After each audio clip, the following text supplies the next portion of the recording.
So now I'm gonna start the interview with Tristan from Let's Voice. Tristan, in recent months, the Trump administration has accelerated deep changes in the mechanism of immigration repression, introducing new guidelines for ICE and new procedures for summary deportations.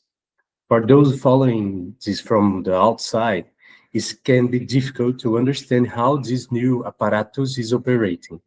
Could you start by explaining to our audience what these concrete changes are and how they affect the lives of immigrants in the United States? Sure. There are actually two specific changes that has affected the way immigration enforcement happens. The first is the change in policy of expedited removals, where the Trump administration expanded the use of it. And what that meant was people who, under the Biden administration, gained protective status, particularly people coming from Venezuela, who came into the United States and they registered themselves at the border. Mhm. They were with the change in the Trump administration's expansion of expedited removal, they lost that protective status. And what happened is what took place is when people who had protected status and had to check in on a regular basis into immigration court, when they would go, their case would be closed, and then an immigration officer would be waiting for them after they got out of immigration court to take them into custody and to deport them. But the other change that took place is the United States Supreme Court ruling that allowed immigration agents to racially profile people who look like immigrants. And so that has allowed the federal agents who are in Charlotte or in Chicago, places where we've seen the National Guard and increased ICE agents, has allowed them to also just take random people that they see and to check their immigration status. And so that has allowed ICE agents and federal agents to increase their activity around raids and deportations that way too. Okay. Uh, so, gonna continue. At the same time, we see this hardline shit being combined with openly racist rhetoric against Black community. Why this fusion of anti-immigration politics and racial political useful for Trump? And finally, how is the struggle for immigrant rights, most of them racialized, connect to the struggle of Black community in the United States? Well, what's interesting, Trump's attempt to use immigration, his attack on immigration, as a way of winning over even precarious Black voters. And for example, during the debate that he had with Harris, he talked Yeah. about how immigrants were even taking Black jobs, right? Now, Trump is a racist, has always been a racist, and that includes against Black people. But he has a type of right wing populism that makes his anti-Black racism less explicit. That changed with the deployment of the National Guard under the pretext of crime, and he's always said that immigration is the reason why we have an increase in crime. But you have to understand that oftentimes when crime is discussed, that usually includes like Black people and Black working class communities as well. And that was on display when Washington, D.C. was the first place that saw the deployment of the National Guard and federal agents. So it just shows how connected the questions of oppression, the attack on immigration is with the struggle for Black liberation, and how you cannot separate them even when you try, when politicians say they're not doing that. The end result, though, has always been that an increase in the attack on immigrant rights spreads throughout the working class, and it spreads throughout other oppressed communities. And we see that in a particular way in Chicago, where federal agents have been brutal in their treatment of immigrants, but also brutal in their treatment of Black people there too.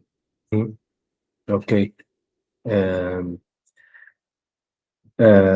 Trump is the strongest expression of imperialism today, but within the United States, we also see powerful forms of resistance, such as the No King March, the youth mobilization in defense of the Palestinian people, the organization of unions among the workers at giant capitalist companies like Amazon, and more recently, the days of the protests of Starbucks workers. Could you tell us how this process have been unfolding? Yeah, sure. I think with the exposure of how brutal the raids have been, and how brutal and draconian the activities of the federal agents have been, there has been growing opposition and dissent against Trump's policies. And that discontent was growing and brewing. And I think it really reached a tipping point with the expansion of the deployment of National Guard in places like Chicago, and also with the government shutdown that affected so many people. And in that context, that discontent had to be released. And one of the expressions of that was the massive mobilization on October 18th, the No Kings protests. And that is just like a super concrete expression of that discontent and opposition.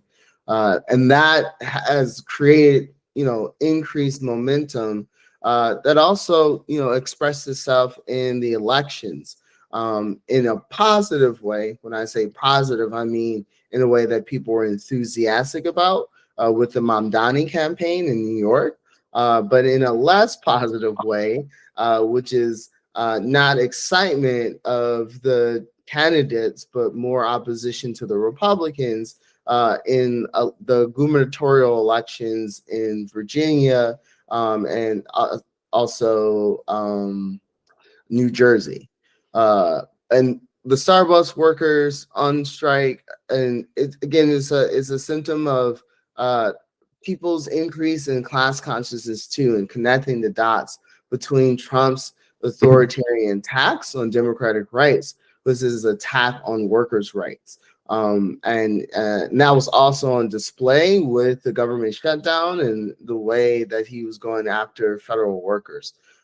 So what we're seeing right now is a new period where there's an important counter tendency against the Trump administration that we're trying to engage and do politics towards. Okay, good. Let's continue. Just a moment. We are talking about Mamdani. Yeah?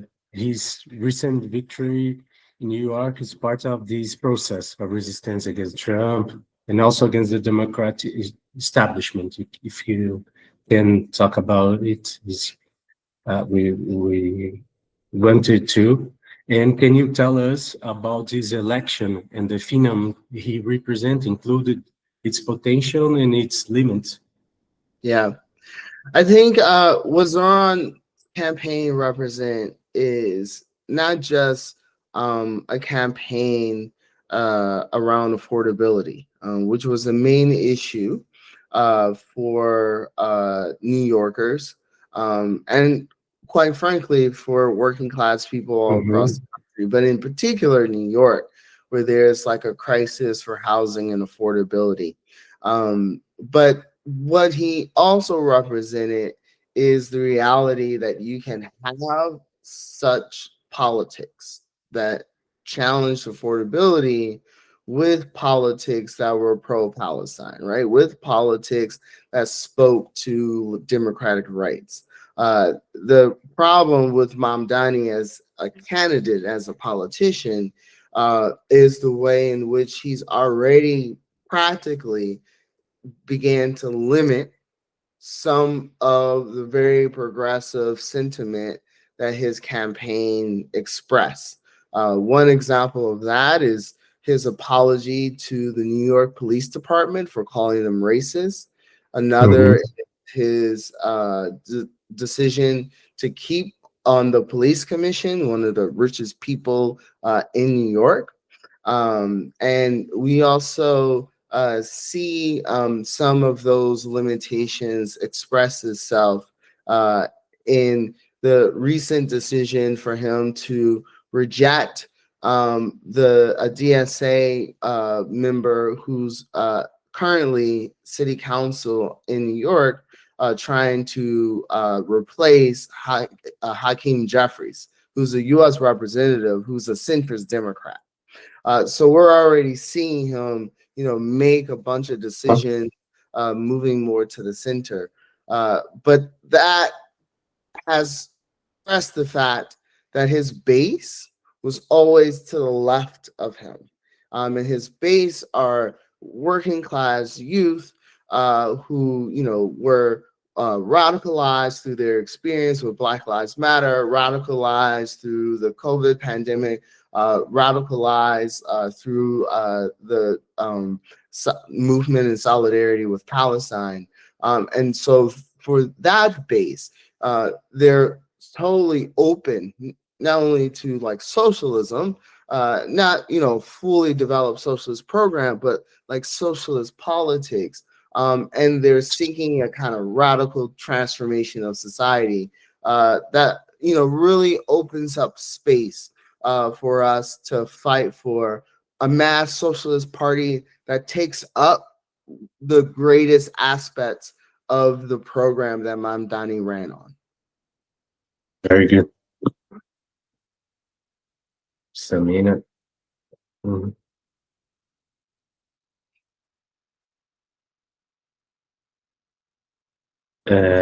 Recent in Brazil witnessed one of the largest massacres in its history, in which most of the victims were Black men. The Brazilian and Latin American far right is increasingly coordinating itself internationally, with Trump drawing the mechanism and the vocabulary he has used in this offensive against Latin American and Caribbean, such as the recent military Operation Southern Spear.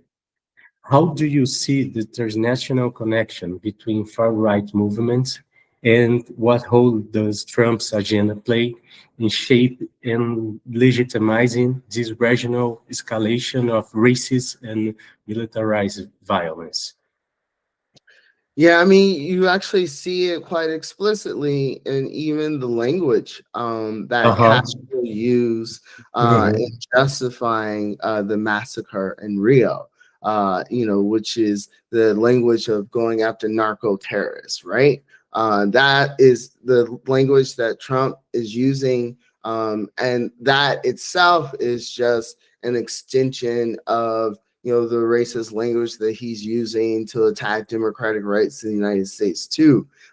It all has the same basis of attempting to refortify the power of U.S. imperialism, right? Both at home and abroad.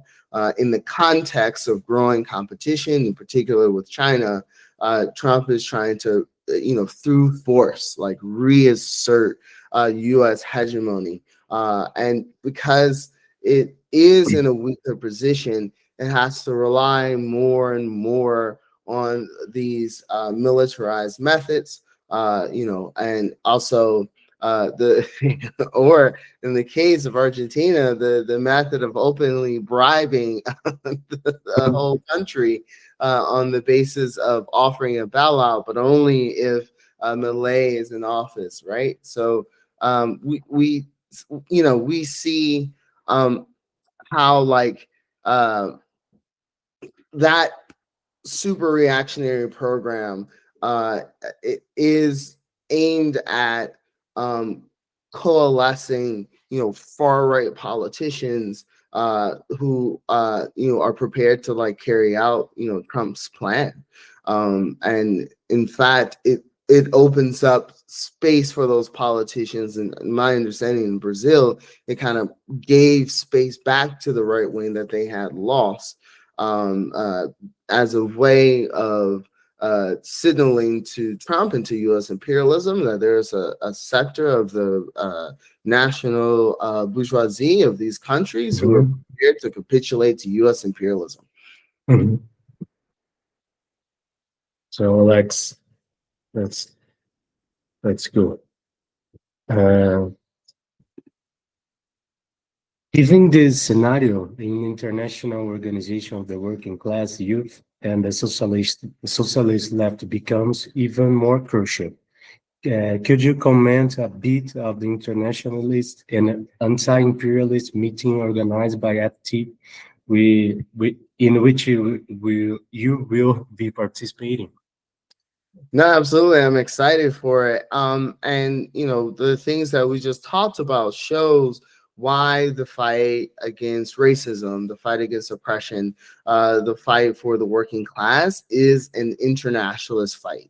And why we have to have anti-imperialist politics, lest we get trapped into the reactionary chauvinism of the politics that on the one hand are presented by the capitalists of U.S. imperialism, or on the other hand, the reactionary chauvinism and nationalism, or reactionary nationalism of these bourgeois nationalist politicians who, are refusing to, fight against imperialist domination.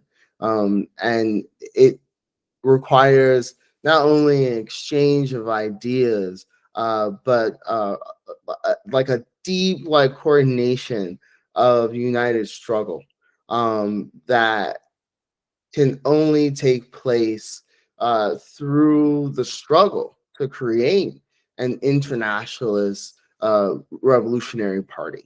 And that's what the act in Brazil is about articulating that counter tendency that exists, and we see it all across the globe. We see it with the youth uprisings, the discontent that people have about their growing precarious conditions. And we want to tap into that. We get inspiration and strength from that. And we want to give it politics, organization, and program. Thank you, Trista. I'm gonna try to say some words. I'm very excited to you are coming here to Brazil. I'm a little bit emotional seeing I'm here in Recife, and I see you in New York, and when you were talking about the hegemony, anti-immigration politics, I can express how emotional I get. Thank you so much. This interview is part of a dossier. Yesterday was 20th November, is the day of commemoration Zumbi dos Palmares, the Black Circle. And this interview is part of the dossier that we're gonna, we have others interview with people from Congo, Angola. Okay. That's awesome. That's it. Thank you very much. No, I appreciate you, comrade. I can't wait to see you in person. I can't wait to come to Brazil. Valeu. Tchau, tchau. Bye-bye.